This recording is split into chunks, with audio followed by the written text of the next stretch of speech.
മാത്രമല്ല മുഹറം 10 ദിവസം നമ്മളൊക്കെ നോമ്പുകാരായിരിക്കണം. നോമ്പുകാരായിരിക്കെ പ്രിയപ്പെട്ട ഉപ്പ, പ്രിയപ്പെട്ട മക്കളെ, ഉമ്മ, മുഹറം 10 അന്നത്തെ ദിവസം നോമ്പ് തുറക്കുമ്പോ തിരക്കുകൾ മാറ്റിവെക്കണേ.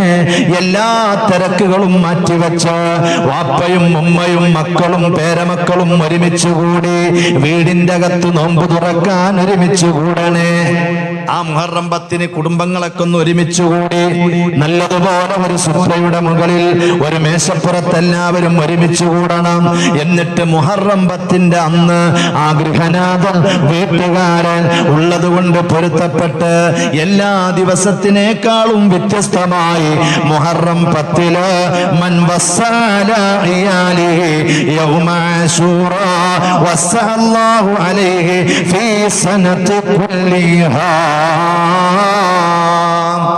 മുഹറം 10 അന്ന് തന്റെ കുടുംബങ്ങൾക്ക്, തന്റെ സന്താനങ്ങൾക്ക് ഒരാള് ഭക്ഷണത്തിൽ വിശാലത ചെയ്തു കൊടുത്താൽ, എല്ലാ വിഷയത്തിലും ഒരു വിശാലത ചെയ്തു കൊടുത്താൽ അവനിക്ക് ആ വർഷം മുഴുവനും അല്ലാഹു വിശാലത ചെയ്യുമെന്ന് ഇമാമിങ്ങൾ. ഇത് വെറുതെ പറഞ്ഞതല്ല, ഇത് മുജറബാത്താണ്. ഖാല സുഫിയാൻ ഇബ്നുൽ ഉയൈനി റളിയല്ലാഹു അൻഹു ജറബനൽ അമല ബിഹാദൽ ഹദീസ് 50 സനത ഔ 60 സനത ഫവജദ്നാഹു കദാലിക. ആ മഹാനവറുകൾ പറയുന്നു, ഞാൻ 50-60 വർഷക്കാലം ഇതുപോലെ എല്ലാ മുഹറം 10 വിശാലത ചെയ്തു. ആ 60-50 വർഷക്കാലം എന്റെ ജീവിതത്തിൽ മുഴുവനും അല്ലാഹു വിശാലത ചെയ്തു തന്നിട്ടുണ്ട്.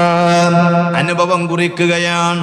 അതുകൊണ്ട് ഈമാനുള്ളവരെ, നമ്മുടെ മുഹറം 10 ദിവസം വ്യാഴാഴ്ച അസ്തമിക്കുന്ന നോമ്പ് തുറക്കുന്ന സമയത്ത് നമ്മൾ തിരക്ക് പിടിച്ച് ഒറ്റപ്പെടരുത്.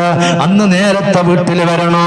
ഭാര്യയോടുകൂടെ, ഉമ്മയോടുകൂടെ, ഉപ്പയോടുകൂടെ, മക്കളോടുകൂടെ നോമ്പ് തുറക്കാൻ നമ്മൾ ഒരുമിച്ച് കൂടണോ. അന്ന് പ്രത്യേകമായ ഭക്ഷണങ്ങൾ ഉണ്ടാക്കിയിട്ട് വിശാലത ചെയ്യണോ. അങ്ങനെ ഒരു കുടുംബത്തിൽ ചെയ്താൽ ആ വർഷം മുഴുവനും അവർക്ക് റബ്ബ് വിശാലത ചെയ്യുമെന്ന് ഇമാമിങ്ങൾ അനുഭവിച്ചറിഞ്ഞ 50-60 വർഷം അനുഭവിച്ചിട്ടുള്ള അവരുടെ ആ അനുഭവമാണ് നമ്മോട് പങ്കുവെക്കുന്നത്. അല്ലാഹു